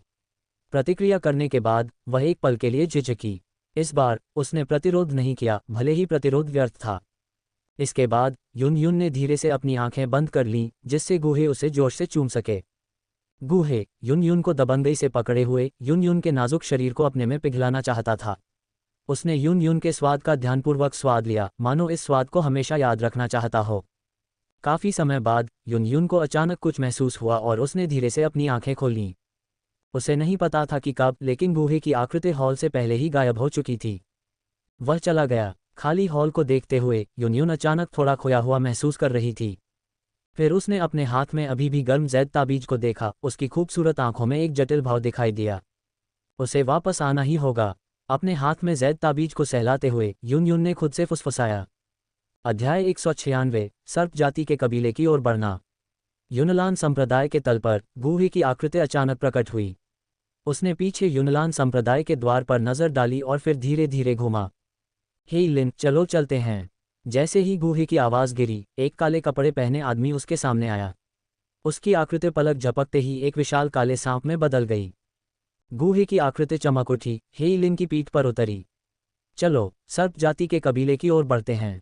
हे लिन, कोल्ड ड्रैगन ने धीमी आवाज में दहाड़ लगाई और अपनी विशाल ड्रैगन पूंछ को झटकते हुए वह युनलान संप्रदाय की सीमाओं के भीतर अविश्वसनीय रूप से तेज गति से गायब हो गया। गूहे के आधे दिन तक चले जाने के बाद युनलान संप्रदाय के भीतर से एक विशाल पक्षी उड़कर बाहर आया। वरिष्ठ बहन जियान, आपकी परेशानी के लिए धन्यवाद। लोहे के पंखों वाले विशालकाय ईगल की पीठ पर नालन यानरान ने सीनियर सिस्टर जियान के प्रति अपना आभार व्यक्त किया। सीनियर सिस्टर नालन, आप बहुत विनम्र हैं। मुझे किंग शान टाउन में कुछ काम निपटाने थे, इसलिए मैंने आपको साथ ले जाने का फैसला किया। जियाओ यी जियान ने धीरे से मुस्कुराया, उसके दिमाग में एक नीली चील की तस्वीर चमक उठी। लिटिल ब्लू, मैंने तुम्हें 1 साल से नहीं देखा है। मुझे आश्चर्य है कि क्या तुम ठीक हो। इस बार मैं तुम्हें लेने आया हूँ। दानव जानवर पर्वत श्रृंखला। जियाओ यान, आज तुम अपने पंखों के साथ भाग नहीं सकते। मैं तुम्हें 10,000 टुकड़ों में फाड़ दूंगा, उन्हें अपने बेटे की आत्मा को अर्पित करूंगा। शांत दानव जानवर पर्वत श्रृंखला अचानक पीछा करने से बाधित हो गई। अनगिनत जोरदार चीखें और पीछा करने की आवाज़ें लगातार पर्वत श्रृंखला के ऊपर हवा में भर गईं। विशाल पीछा करने वाली टीम के कारण कुछ भाड़े के सैनिक समूह जो मूल रूप से राक्षस जानवरों का शिकार करने की योजना बना रहे थे, वे भी अपनी राह पर रुक गए और बड़ी भीड़ को देखकर आश्चर्यचकित हो गए। क्या ये लोग वुल्फ हेड भाड़े के सैनिक समूह के नहीं हैं? हाँ, देखो, ये वुल्फ हेड भाड़े के सैनिक समूह का नेता म्यूशे है। एक भाड़े के सैनिक ने आश्चर्य से पास ही काले चेहरे वाले आदमी की ओर इशारा किया। वुल्फ हेड भाड़े के सैनिक समूह इतनी बड़ी सेना जुटा रहा है। क्या वे किसी का पीछा कर रहे हैं? क्या तुमने नहीं सुना? 1 महीने पहले म्यूशे के बेटे को डेमन बीस्ट माउंटेन रेंज में एक युवक ने मार डाला था। क्या आपका मतलब है कि जो व्यक्ति अभी अभी भागा है उसने म्यूली को मार डाला? जिज्ञासा से प्रेरित होकर कुछ अन्य भाड़े के सैनिकों ने भी बड़े समूह का पीछा किया। वे देखना चाहते थे कि यह रहस्यमय व्यक्ति कौन है जिसने वुल्फहेड भाड़े के सैनिकों का ध्यान इतने बड़े पैमाने पर आकर्षित किया था। हर कोई, अगर कोई इस व्यक्ति को पकड़ने में मेरी मदद करता है तो वुल्फहेड भाड़े के सैनिकों का समूह उन्हें 10,000 सोने के सिक्के इनाम में देगा। पीछा करते हुए म्यूशे ने कुछ भाड़े के सैनिकों को देखा जो कुछ ही दूरी पर उत्साह देख रहे थे। उसके चेहरे पर एक भयावह मुस्कान दिखाई दी क्योंकि उसने अचानक अपना गला खोला और चिल्लाया। नेता की चीख सुनकर उसके पीछे वुल्फहेड भाड़े के सैनिकों के सदस्य भी एक साथ चिल्लाए। एक पल के लिए थोड़ी देर की खामोशी के बाद कुछ भाड़े के सैनिक भारी इनाम के प्रलोभन का विरोध नहीं कर सके। उन्होंने अपने हथियार उठाए और दूरी पर अस्पष्ट आकृति का पीछा किया। 10,000 सोने के सिक्के। ये 4 शब्द सुनने के बाद लगभग सभी भाड़े के सैनिकों ने अपना काम बंद कर दिया। उन्होंने एक दूसरे को देखा और उनकी आंखों में लालच चमक उठा। एक पल की चुप्पी के बाद कुछ भाड़े के सैनिक भारी इनाम के प्रलोभन का विरोध नहीं कर सके। उन्होंने अपने हथियार उठाए और पीछा करने वाली टीम में शामिल हो गए। इस समय काले वस्त्र पहने व्यक्ति कोई और नहीं बल्कि जियोयान था, जो दानव जानवर पर्वत श्रृंखला का अनुभव करने आया था। अपने पीछे बढ़ते हुए विशाल समूह को देखते हुए जियोयान की अभिव्यक्ति थोड़ी बदल गई। उसने अपनी सांस के नीचे बड़बड़ाया, लानत है धूर्त कमीने। घने जंगल में तेजी से आगे बढ़ते हुए जियाओयान ने अपने आसपास का निरीक्षण किया और फिर उस क्षेत्र की ओर बढ़ गया जहां राक्षस जानवर सबसे ज्यादा थे। चलो देखते हैं कि तुम और भी हो या राक्षस जानवर पर्वत श्रृंखला में और भी राक्षस जानवर हैं, उसने व्यंग्य किया और एक बार फिर आगे बढ़ा। बच्चे, आज मैं देखूंगा कि तुम कैसे बच निकलते हो। म्यूशे की दूर से आती आवाज लड़ाई की भावना के साथ घने जंगल में शेर की दहाड़ की तरह गूंज रही थी। व्यर्थ की धमकी को नजरअंदाज करते हुए जियाओयान ने जंगल के बीच से अपना रास्ता चुनते हुए आगे बढ़ने पर ध्यान केंद्रित किया। अपने तानों को नजरअंदाज होते देख म्यूशे का मुंह फड़क उठा। धीरे धीरे बढ़ती दूरी को देखते हुए उसने अपनी भौहें सिकोड़ लीं। जियाओयान की गति उसकी उम्मीदों से कुछ ज्यादा थी। धीरे धीरे सांस छोड़ते हुए म्यूशे का शरीर थोड़ा कांप उठा। एक हल्के नीले रंग की लड़ाई की भावना ने जल्दी से उसके शरीर को ढंक लिया। अपने गले से एक धीमी गहरी दहाड़ के साथ उसने कहा, पीले स्तर की लड़ाई तकनीक, हवा में उड़ता कदम। जैसे ही म्यूशे चिल्लाया उसके पैरों से एक बड़ी मात्रा में हल्की नीली लड़ाई की भावना उभरी जो धीरे धीरे हल्की हवाएं बनाती थी।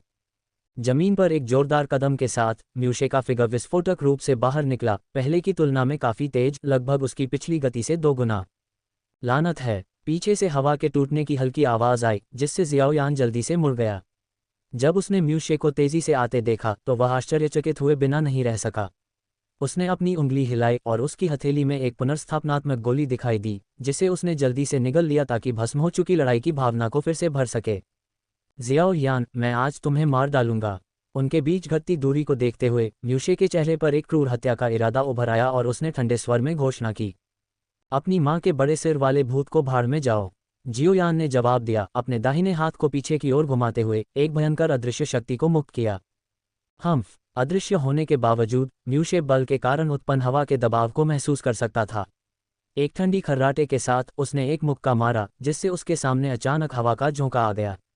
2 भयंकर ताकतें आपस में टकराईं, घने जंगल में घास की एक परत को खुरचकर हटा दिया और यहां तक कि कुछ पतले पेड़ों के तने को भी आधा काट दिया।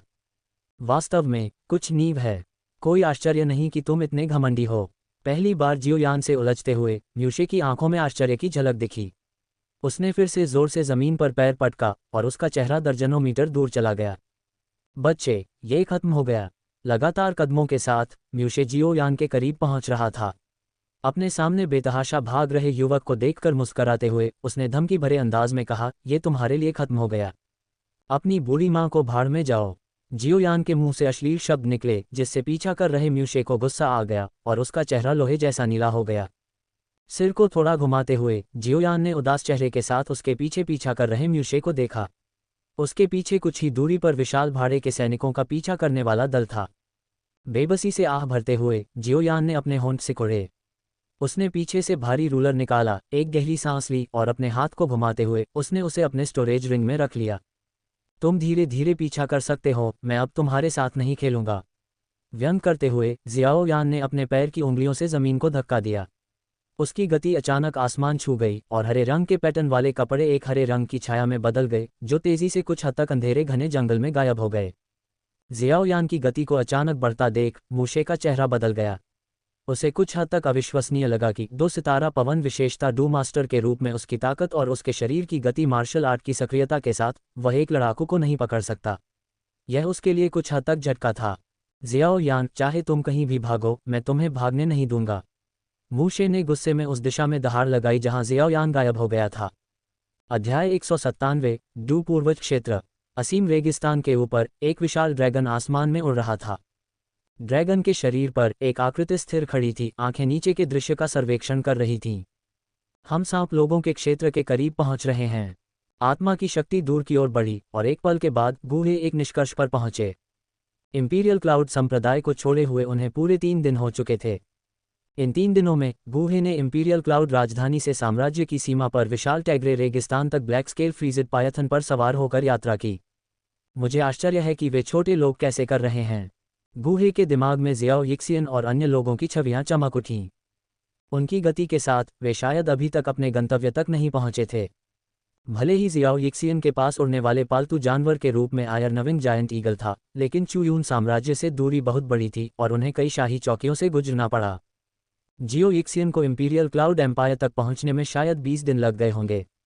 जहां तक नालन यानरान की बात है, परिवहन के साधन के बिना उसे दानव जानवर पर्वत श्रृंखला तक पहुंचने में कम से कम 10 दिन लगेंगे।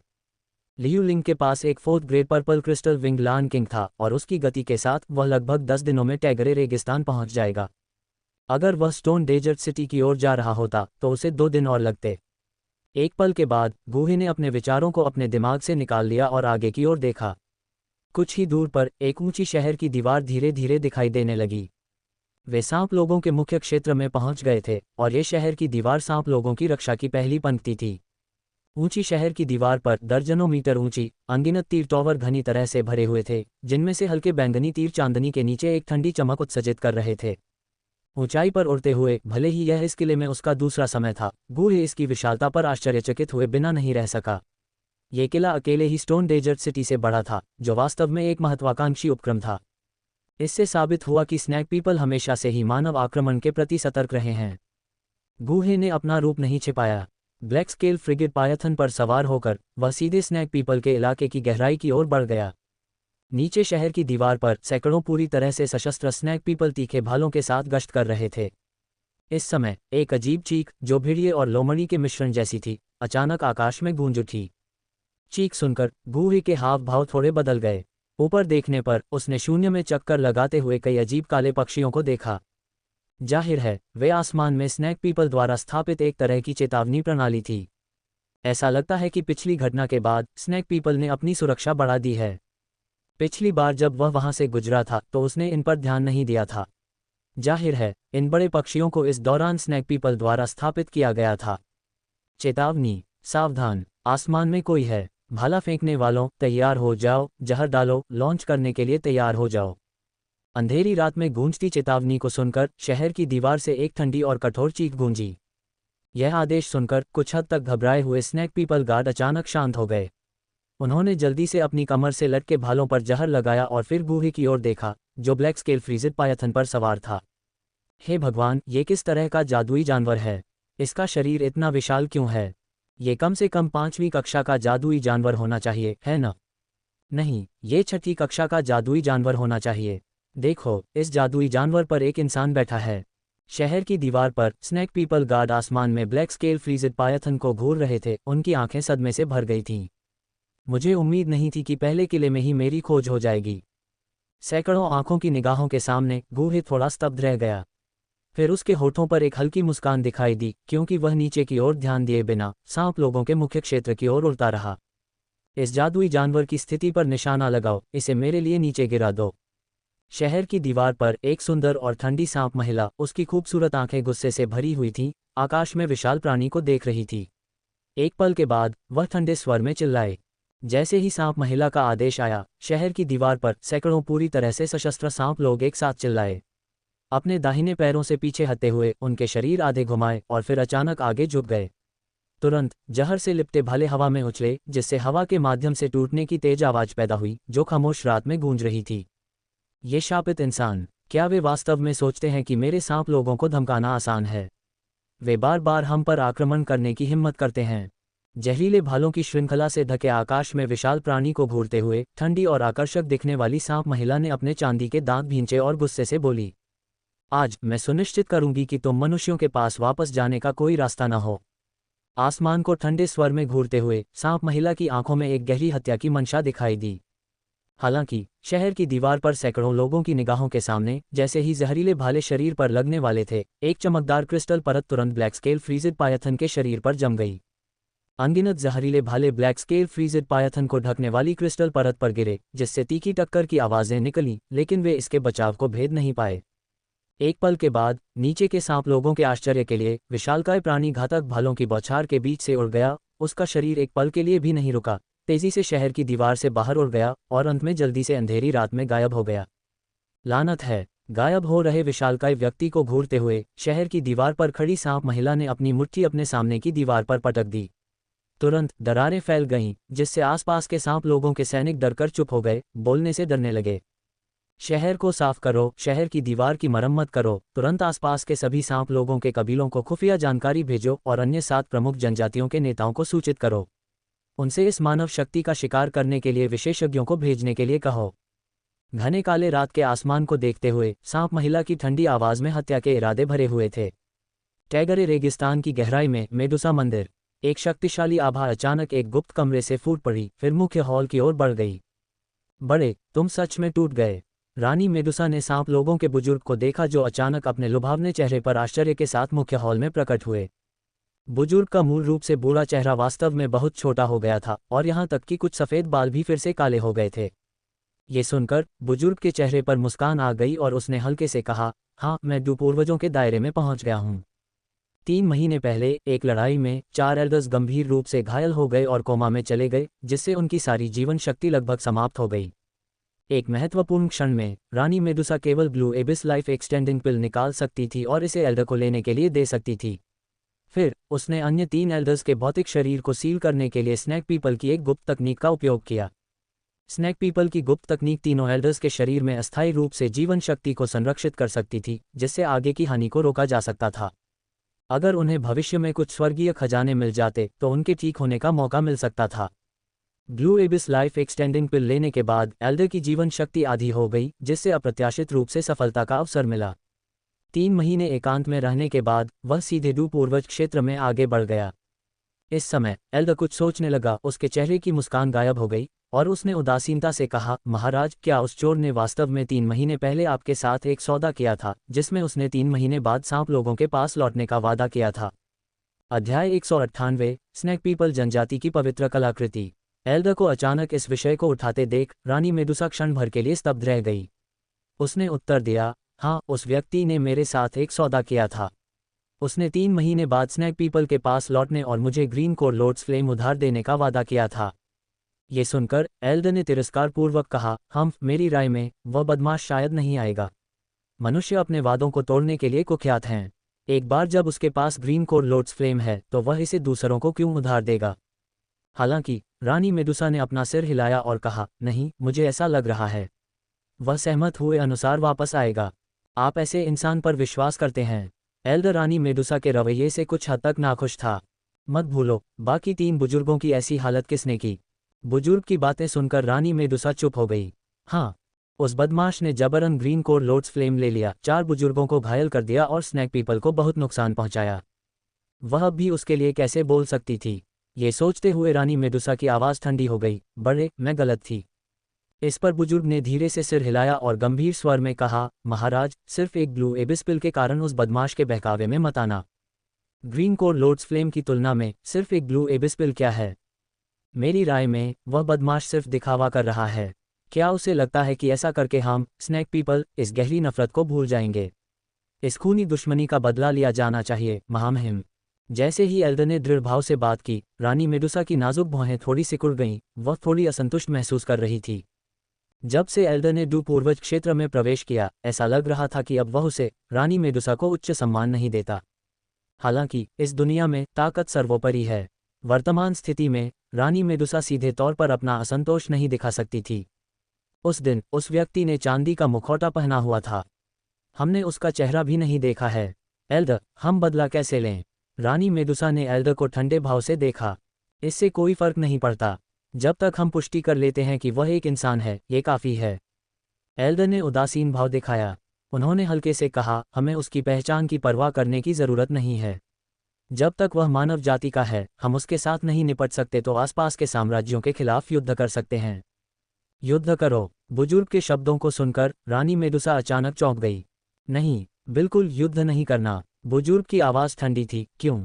अब जब मैं पूर्वजों के दायरे में पहुंच गया हूं, तो मेरे पास मनुष्यों के साथ युद्ध करने के लिए पर्याप्त ताकत है। इतने सालों से हमारे सांप लोग इस तपते रेगिस्तान में छिपे हुए हैं, अंतहीन पीड़ा सह रहे हैं। अब समय आ गया है कि हम अपनी जगह बदलें।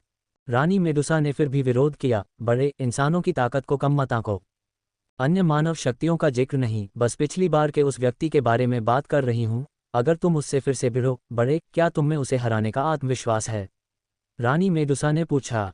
बेशक। रानी मेडुसा के सवाल का सामना करते हुए बड़े बहुत आत्मविश्वास से भरे हुए दिखाई दिए। महाराज, क्या आप भूल गए हैं कि हमारे सांप लोगों के पास एक पवित्र कलाकृति है?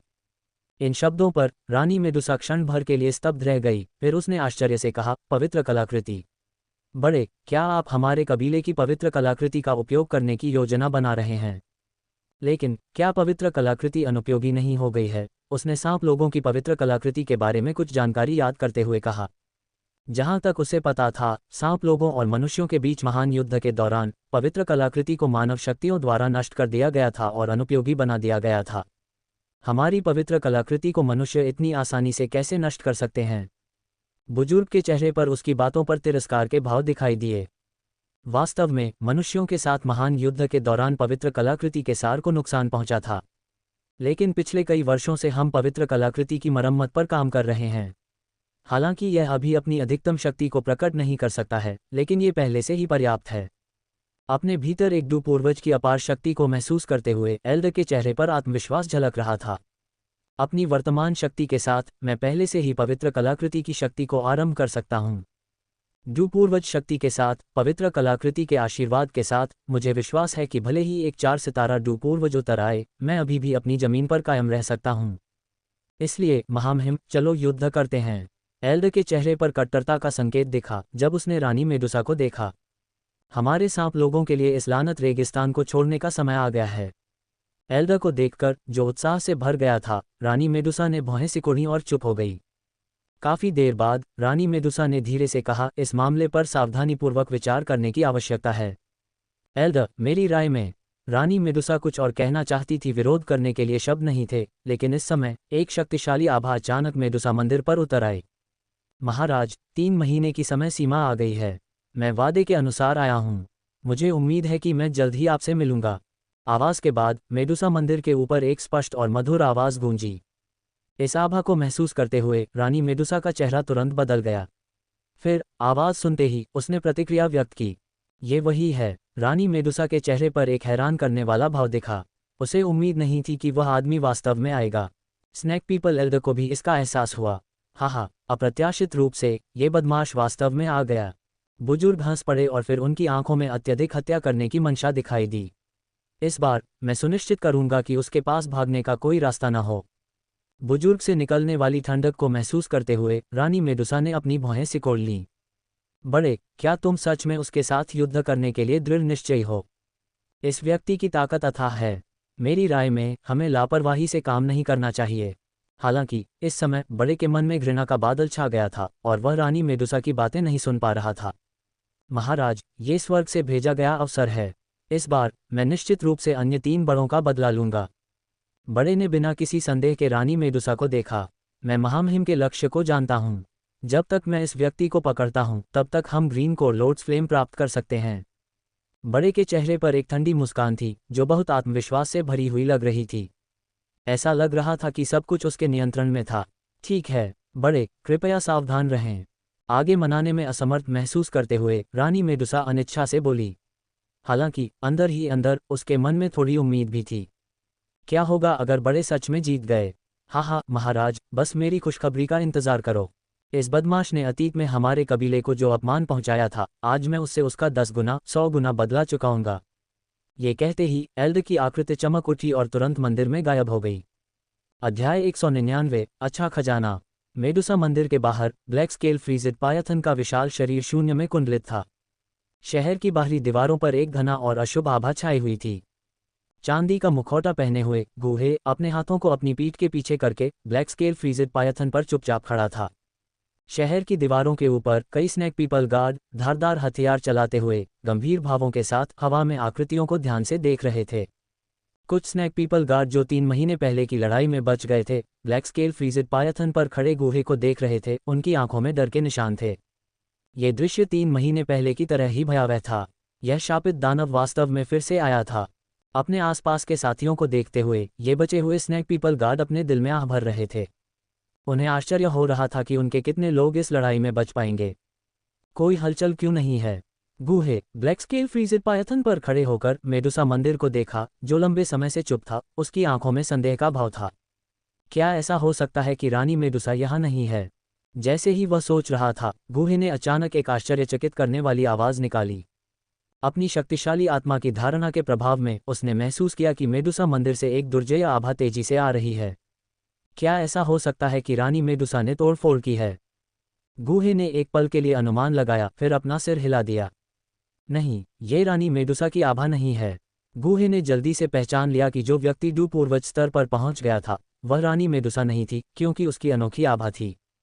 जैसे ही ये विचार गूहे के दिमाग में कौंधे, प्रकाश की एक धारा निकली और जल्दी से ब्लैक स्केल फ्रीजेड पायथन के सामने आ गई।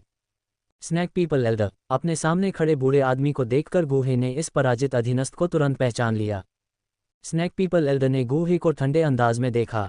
तुम बदमाश हो, तुमने हमारे स्नैक पीपल के पास फिर से आने की हिम्मत की। मैं हिम्मत क्यों नहीं करूंगा? ये सुनकर गूहे को थोड़ी उलझन महसूस हुई। फिर उसने एल्डर की तरफ देखा और मुस्कुराया। बधाई हो एल्डर, मुझे उम्मीद नहीं थी कि तुम्हारी उम्र में भी तुम सफलता हासिल कर सकते हो। एल्डर ने उदासीनता से जवाब दिया, ये सब तुम्हारे ग्रीन कोर लॉर्ड्स फ्लेम की बदौलत है। इसके बिना हमारे स्नैक पीपल के सभी 4 एल्डर तुम्हारे हाथों में पड़ जाते। तो ये ग्रीन कोर लॉर्ड्स फ्लेम का श्रेय था। ये सुनकर गूहे को एहसास हुआ, इस स्नैक पीपल एल्डर में वाकई कुछ क्षमता थी। वह ग्रीन कोर लॉर्ड्स फ्लेम द्वारा प्रदान किए गए अवसर का लाभ उठाकर एक ही बार में डू एंसेस्टर स्तर की अड़चन को तोड़ने में सक्षम था। बेशक ये दीर्घकालिक साधना के माध्यम से गहन नींव के संचय से संबंधित था। यह ऐसा कुछ नहीं था जिसे हर कोई हासिल कर सकता था। गूहे को इसकी ज्यादा परवाह नहीं थी। एकमात्र 1 स्टार पूर्वज पर ध्यान देने लायक नहीं था। उसने स्नैक पीपल एल्डर को शांति से देखा और पूछा, रानी मेडुसा कहाँ है? मैं इस बार सहमति से आया हूँ, कृपया उसे सूचित करें। गूहे का रवैया बहुत विनम्र था। वह ऐसा व्यक्ति नहीं था जो ताकत हासिल करने के बाद घमंडी और दबंग बन जाता। अधिकांश समय गूहे लोगों और मामलों से शांत रवैये से निपटता था। बेशक ग्रीन कोर लॉर्ड्स फ्लेम को जब्त करने की घटना एक अपवाद थी, फिर भी गूहे ने उस मामले में भी एक मापा हुआ रवैया दिखाया था। अंत में स्नैक पीपल को भारी नुकसान उठाना पड़ा, लेकिन गूहे को लगा कि यह स्नैक पीपल ही थे जिन्होंने उसे ऐसी स्थिति में मजबूर किया। दुर्भाग्य से स्नैक पीपल एल्डर अभी भी उसके खिलाफ गहरी दुश्मनी रखता था। उसके शब्दों को सुनकर उसकी अभिव्यक्ति तेजी से उदासीन हो गई। हमारी महारानी से मिलने की कोई आवश्यकता नहीं है, बस ग्रीन कोर लॉर्ड्स फ्लेम को सौंप दो और इसे सही मालिक को लौटाया जाना माना जाएगा। ग्रीन कोर लॉर्ड्स फ्लेम को सौंप दो। इस समय गूहे ने आखिरकार प्रतिक्रिया व्यक्त की और स्नैक पीपल एल्डर की ओर देखा। ये बूढ़ा आदमी अमित्र लग रहा था। क्या पिछली बार का सबक काफी गहरा नहीं था? क्या वे इसे फिर से अनुभव करना चाहते थे? ये सोचकर गूहे ने अंदर ही अंदर आह भरी, मुझे इस तरह मजबूर क्यों किया जा रहा है? मैं वास्तव में एक अच्छा इंसान बनना चाहता था। एल्डर, मेरी राय में आपको रानी मेडुसा को बुलाना चाहिए। गूहे ने अपना सिर उठाया। उसकी अभिव्यक्ति अब कोमल नहीं थी और उसका स्वर उदासीन हो गया। छोटी लड़की किंगलिन के सपने के बारे में सोचते हुए गूहे एक पल के लिए हिचकिचाया और स्नैक पीपल को एक मौका देने का फैसला किया। दुर्भाग्य से स्नैक पीपल के एल्डर को गूहे की सद्भावना की सराहना नहीं करनी थी। ऐसा लगता है कि आपको सौंपने का कोई इरादा नहीं है ग्रीन कोर लॉर्ड्स फ्लेम। बुजुर्ग ने गूहे को ठंडी निगाह से देखा। उस स्थिति में मुझे खुद ही कार्रवाई करनी होगी। जैसे ही उसने बात की, बुजुर्ग की आभा बढ़ गई और एक पूर्वज की शक्तिशाली आभा फूट पड़ी। ओह, मुझे देखना अच्छा लगेगा कि आप कार्रवाई करने की योजना कैसे बनाते हैं बुजुर्ग। गूहे ने उदासीनता से बुजुर्ग को देखा, अंदर ही अंदर आहें भरते हुए। किंगलिंग, ओह किंगलिंग, भविष्य में आपको अपने दम पर सांप लोगों को आज़ाद करना होगा। आपके स्वामी के पास ऐसा करने की क्षमता नहीं है। गूहे ने बुजुर्ग को देखा और उसके चेहरे पर धीरे धीरे उपहास का भाव दिखाई दिया। उसे जिज्ञासा हुई कि यह बूढ़ी औरत, एकमात्र 1 स्टार डू पूर्वज, उसे इतने अहंकार से भड़काने की हिम्मत क्यों कर रही है। अहंकारी। गूहे के चेहरे पर तिरस्कार देखकर बुजुर्ग ने गुस्से से डांटा। तभी अचानक उसकी हथेली में एक हरा मनका दिखाई दिया। आज मैं तुम्हें सबक सिखाऊंगा।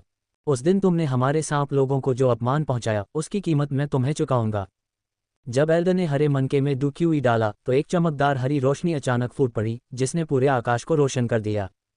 सांप आत्मा मनका, सक्रिय हो जाओ। सांप लोगों की एल्डर ने अपने हाथ से एक अजीब सी मुहर लगाई। हरा मनका अचानक कंपन करने लगा और अगले ही पल स्वायत्त रूप से उसके सिर के ऊपर लटक गया, जिससे एल्डर एक शानदार हरे प्रकाश में लिपट गया। यह क्या है? गूहे ने शांति से देखा, जबकि एल्डर ने रहस्यमय हरे मनके की पहचान के बारे में उत्सुकता से प्रदर्शन किया। हे, ये हमारे सांप लोगों की पवित्र कलाकृति है। चोर, आज मैं तुम्हें हमारे सांप लोगों को जो अपमान पहुंचाया, उसकी कीमत चुकाऊंगा। सांप आत्मा मनका उसके सिर के ऊपर होने के कारण एल्डर विजयी होकर हंसा। चिंता मत करो, मैं उस हरे कोर लोड्स के बदले में तुम्हारी जान बख्श दूंगा ज्वाला। लेकिन मैं तुम्हारे अंगों को तोड़कर तुम्हें सांप के गड्ढे में फेंक दूंगा, जिससे तुम्हें 10,000 सांपों द्वारा निगले जाने का दर्द सहना पड़ेगा। बुजुर्ग के चेहरे पर एक क्रूर भाव प्रकट हुआ और उसकी आभा अचानक बढ़ गई। 2 सितारा डू पूर्वज, 3 सितारा डू पूर्वज, 4 सितारा डू पूर्वज। एक पल के बाद बुजुर्ग की आभा 4 सितारा डू पूर्वज के स्तर पर पहुंच गई थी। ये दृश्य देखकर गूहे की आंखों में आश्चर्य प्रकट हुआ। क्या सच में इस सांप लोगों के पास इतना खजाना है? अच्छा सामान। गूहे की आंखें चमक उठीं, बुजुर्ग के सिर के ऊपर मनके पर ध्यान केंद्रित किया। चोर, मरने के लिए तैयार हो जाओ। इस समय सांप लोगों की बुजुर्ग अपने सिर के ऊपर हरे मनके और राजसी आभा के साथ प्रकाश की एक किरण में बदल गई और गूहे पर हमला किया। गूहे को आखिरकार होश आया। उसने सर्प लोगों के बुजुर्ग को देखा और उसके मुंह के कोने पर एक चंचल मुस्कान दिखाई दी। फिर गूहे ने अपने शरीर में प्रचुर मात्रा में डुक्यूई को सक्रिय किया और लापरवाही से बुजुर्ग की ओर एक हथेली को मारा। एक पल में स्वर्ग और पृथ्वी की भयानक ऊर्जा के साथ एक विशाल हथेली का निशान बुजुर्ग की ओर उतरा। तमाचा। बुजुर्ग की चौंकी हुई आंखों में विशाल हथेली का निशान सीधे उतरा। अगले ही पल एक आकृति उड़ी, जो तेज गति से पास की शहर की दीवार से टकरा गई। उनका जीवन या मृत्यु अनिश्चित थी। उसी समय गूहे की हथेली में एक हरा मनका दिखाई दिया। यह कोई और नहीं बल्कि सर्प आत्मा मनका था, जिसे बुजुर्ग ने अभी अभी उसके सिर के ऊपर रखा था। गूहे ने अपने हाथ में हरे मनके को खुशी से देखा। अच्छा खजाना। ये सोचना कि यह 1 सितारा डू पूर्वज को 4 सितारा डू पूर्वज में बदल सकता है। मुझे एक साधारण सांप लोगों से ऐसे खजाने की उम्मीद नहीं थी। गूहे ने अपने हाथ में मनका देखकर आश्चर्यचकित होकर कहा। एक पल के लिए इसकी सराहना करने के बाद गूहे ने अपना ध्यान सांप लोगों के बुजुर्ग की ओर लगाया, जिसे पहले से ही सांप लोगों के पहरेदारों ने कुछ ही दूरी पर खोदकर निकाल लिया था। ब्लैक स्केल, तुम इस सब के बाद थक गए होगे। जाओ और कुछ खाओ। समझ गए मास्टर। ये सुनकर गूहे की सीट के नीचे ब्लैक स्केल फ्रीजेड पायथन कांप उठा और उसका विशाल शरीर तेजी से शहर की दीवार की ओर बढ़ा और सांप लोगों के बुजुर्ग की ओर अपना विशाल मुंह खोला। दया दिखाओ। इस समय एक चिंतित आवाज गूंजी और एक आकृति मेडुसा मंदिर से बाहर निकली। आखिरकार मैं खुद को रोक नहीं सका। आकृति को बाहर निकलते हुए देखकर गूहे के होंठ थोड़े मुड़े हुए थे। उसकी अभिव्यक्ति मनोरंजन से भरी हुई थी। अध्याय 200। अफसोस, मैं अभी भी बहुत दयालु हूँ। सर, मैं आपसे विनती करती हूँ कि आप उसे छोड़ दें। रानी मेडुसा एल्डर के सामने दृढ़ता से खड़ी थी। उसकी हमेशा की तरह शांत आवाज अब दुर्लभ हो गई थी, जिसमें हताशा का संकेत था। एक जोरदार दहाड़ गूंजी जब ब्लैक स्केल्ड फ्रीजेड पाइथन ने रानी मेडुसा को देखा, जो उसका रास्ता रोक रही थी। क्रोध उसकी बड़ी पुतलियों में चमक गया और उसने अपना खूनी मुंह खोला, एक जोरदार दहाड़ लगाए। अगर मालिक के पहले के आदेश न होते तो वह बिना किसी हिचकिचाहट के अपने शिकार को खा जाता। प्राणी का स्वभाव आवेग की ओर झुका हुआ था और अब वह वर्तमान बाधा को एक ही बार में निगलने की इच्छा का विरोध करने के लिए संघर्ष कर रहा था। रास्ते से हट जाओ। ब्लैक स्केल्ड फ्रीजेड पाइथन की दहाड़ गूंजी। उसकी अधीरता स्पष्ट थी। उसके भोजन में यह दुस्साहसिक बाधा अक्षम्य थी। ब्लैक स्केल्ड फ्रिजिड पायथन से निकलने वाली खतरनाक आभा को महसूस करते हुए आमतौर पर शांत रहने वाली रानी मेडुसा भी फीकी पड़ गई। सर, कृपया सांप कबीले के बुजुर्ग की जान बख्श दीजिए। प्राणी के साथ संवाद करने में अपनी असमर्थता को पहचानते हुए रानी मेडुसा ने अपनी विनती भरी निगाहें गूहे की ओर घुमाईं, जो शून्य से दृश्य देख रहे थे। अभी आपने इसे देखा। इस बूढ़े आदमी ने संघर्ष की शुरुआत की। गूहे ने एक मासूम भाव के साथ अपनी बाहों को पार करते हुए टिप्पणी की। जब इस बूढ़े आदमी ने पहले हमला किया था, तब आपने हस्तक्षेप क्यों नहीं किया? अब आप विनती करते हैं, बहुत देर हो चुकी है। गूहे ने दयनीय रानी मेडुसा पर ठंडे स्वर में उपहास किया, तिरस्कार की भावना महसूस की। सांप कबीले के बुजुर्ग ने शुरू में गलती की थी, उसके लिए माफ़ी मांगें और मुझे उम्मीद है कि आप इस बार उसे बख्शने के लिए पर्याप्त उदार होंगे। रानी मेडुसा ने खुद को विनम्र किया, उसके चेहरे पर गहरी विनम्रता व्यक्त हुई। आमतौर पर श्रेष्ठ रानी मेडुसा के लिए ये क्षण निर्विवाद अपमान लेकर आया। सर्प वंश के बुजुर्ग, जिन्होंने हाल ही में मार्शल पूर्वज स्तर प्राप्त किया था, यदि उनकी मृत्यु हो जाती तो सर्प वंश के लिए यह एक महत्वपूर्ण क्षति होती। इसलिए अपमान के बावजूद रानी मेडुसा उन्हें बचाने के लिए आगे बढ़ीं। दहाड़, मास्टर, यह आदमी जिद कर रहा है, मैं इसे एक ही बार में निगल सकती हूँ, ब्लैक स्केल्ड फ्रीजेड पायथन ने उत्सुकता से सुझाव दिया। उसे डर था कि उसका मालिक उसके प्रस्ताव से सहमत हो सकता है। मेडुसा, इस सिद्धांत को समझो, केवल माफी मांगने से उसकी गलतियां नहीं सुधरेंगी, गूहे ने शांत स्वर में कहा। उसका स्वर उदासीन था। जैसे जैसे ब्लैक स्केल्ड फ्रीजेड पायथन की क्रूरता बढ़ती गई, रानी मेडुसा और अधिक चिंतित हो गई। अचानक उसने गूहे के हाथ में स्नैक स्पिरिट पल देखा और जल्दी से बोली, सर, एल्डर की जान बख्श दीजिए और मैं हमारे कबीले की पवित्र कलाकृति पेश करने को तैयार हूँ। पवित्र कलाकृति। गूहे ने क्षण भर रुककर अपने हाथ में हरे मोती को देखा। एक विचार के साथ उसने इसे अपनी अंगूठी में रख लिया। अंत में उसने रानी मेडुसा को देखा और पूछा, क्या आपके स्नैक कबीले के पास अन्य पवित्र कलाकृतियां हैं? उन्हें सामने लाओ और मैं तुम्हारे प्रस्ताव पर विचार कर सकता हूं अगर यह एक योग्य खजाना है। गूहे को स्नैक स्पिरिट पर रखते हुए देखकर रानी मेडुसा ने अपनी आंखें चौड़ी कर लीं। उसकी खूबसूरत आंखों में झुंझलाहट चमक उठी और उसने अपने दांत पीसते हुए कहा, तुम्हारे हाथ में अभी अभी स्नैक स्पिरिट पल हमारे कबीले की पवित्र कलाकृति है। ओह, तो तुम्हारा मतलब है कि पहले वाला वह छोटा मोती वही था जो मुझे चाहिए था। गूहे ने एहसास होने का नाटक किया। रानी मेडुसा ने अपने गुस्से को रोकते हुए धीमी आवाज में कहा, बुजुर्ग की जान बख्श दो और मैं तुम्हें हमारे कबीले की पवित्र कलाकृति स्नैक स्पिरिट पल दूंगी। गूहे ने अपना सिर हिलाया और इनकार नहीं कर सका। उसने कहा, यह मन का मेरी ट्रॉफी है। मेरे हाथ में जो चीजें हैं वे मेरी हैं और इनका आपके सांप कबीले से कोई लेना देना नहीं है। अगर महारानी इस बूढ़े आदमी को बचाना चाहती हैं तो उन्हें थोड़ी ईमानदारी दिखानी चाहिए। गूहे का स्वर उदासीन था। तुम, ये सुनकर रानी मेडुसा अपने चेहरे पर अपना गुस्सा दिखाने से खुद को नहीं रोक पाई और उसका दिल खून से लथपथ हो गया। वह उसके सांप कबीले की पवित्र कलाकृति थी। इसे सीधे इस आदमी ने निगल लिया। इसके अलावा इस आदमी ने पवित्र कलाकृति ले ली और बुजुर्ग को छोड़ने की योजना नहीं बनाई। इस समय रानी मेडुसा को बहुत दुख हुआ। अगर उसके पीछे शक्तिशाली सांप कबीले पर विचार न किया जाता तो रानी मेडुसा का अभिमानी स्वभाव इस चोर को इधर उधर खेलने की अनुमति नहीं देता, भले ही उसे स्थिति से मुक्त होना पड़े। सर, आप बुजुर्ग को बचाने के लिए क्या चाहते हैं? रानी मेडुसा की अभिव्यक्ति बर्फीली बनी रही। रानी मेडुसा के ठंडे और अहंकारी व्यवहार को देखकर गूहे ने असंतुष्ट महसूस करते हुए अपनी भौहें सिकोड़ लीं। इस सांप कबीले में क्या गड़बड़ है? वे इस स्तर पर इतने अहंकारी कैसे रह सकते हैं? क्या वे मदद मांगना नहीं जानते? मुझे कुछ नहीं चाहिए, मैं बस अपने पालतू जानवर को खिलाना चाहता हूँ। गूहे ने रानी मेडुसा के प्रति कोई दया नहीं दिखाते हुए ठंडे स्वर में जवाब दिया और फिर हेई लिन हनकान पर चिल्लाया, हेई लिन, तुम किसका इंतजार कर रही हो? खाना शुरू करो। ये सुनकर हेई लिन हानकान की आंखें चमक उठी। उसका विशाल शरीर रानी मेडुसा की सुरक्षा को भेदने और उसके पीछे खड़े बुजुर्ग को निगलने के लिए तड़प रहा था। रुको। रानी मेडुसा के चेहरे पर घबराहट दिखाई दी और उसकी खूबसूरत आंखों में बेबसी का भाव दिखाई दिया। मैं आपसे बुजुर्ग की जान बख्शने की विनती करती हूँ। मेरा सांप वंश आपकी एक शर्त मानने को तैयार है। गूहे के रवैये में आए बदलाव को देखकर रानी मेडुसा को भी सांप वंश के सामने खड़ी विकट स्थिति का एहसास हुआ। उसने अपना अभिमान एक तरफ रखते हुए अपनी आवाज को नीचे किया और विनती की, हेई लिन, रुक जाओ। ये सुनकर गूहे ने अपना हाथ हिलाया और हेई लिन हनकान को अपनी हरकतें बंद करने का संकेत दिया। हेई लिन हनकान उदास दिख रहा था। मास्टर, अपनी मानसिकता के साथ मत खेलो। क्या आप कोई शर्त मानेंगे? गूहे के चेहरे पर एक चिढ़ाने वाला भाव दिखा जब उसने रानी मेडुसा की ओर देखा। जब तक ये बहुत ज्यादा ना हो, मैं सहमत होने को तैयार हूँ। रानी मेडुसा ने जवाब देने से पहले सावधानी से सोचा। गूहे के चेहरे पर शरारती भाव के कारण उसके दिल में अचानक जकड़न महसूस हुई। ये सुनकर गूहे कुछ हद तक निराश दिखाई दिया। फिर उसने रानी मेडुसा की ओर देखा और उदासीनता से कहा, ठीक है, मैं तुम्हारे लिए यह मुश्किल नहीं होगा। चलो एक सौदा करते हैं। उसकी जान बख्शने के बदले में मुझे 106 श्रेणी की आध्यात्मिक दवाइयाँ चाहिए। गूहे ने उदारता का परिचय दिया और इस बात पर जोर दिया कि रानी मेडुसा से बात करते हुए उसे एक महत्वपूर्ण लाभ मिला है। वास्तव में गूहे वास्तव में ऐसा मानते थे। 106वीं श्रेणी की आध्यात्मिक दवाइयों के बदले एक मार्शल पूर्वज का जीवन निस्संदेह एक अनुकूल सौदा था। आह, मैं बहुत दयालु हूँ।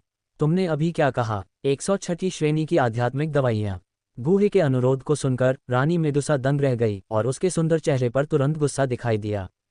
रानी मेदुसा ने गूहे को घूरते हुए अपने दांत पीसते हुए कहा, सर, आप बहुत आगे निकल गए हैं। ये सुनकर गूहे ने अपनी पलकें उठाईं, हेई लिन हनकांग की ओर देखा और बेपरवाही से कहा, हेई लिन, भोजन का समय हो गया है।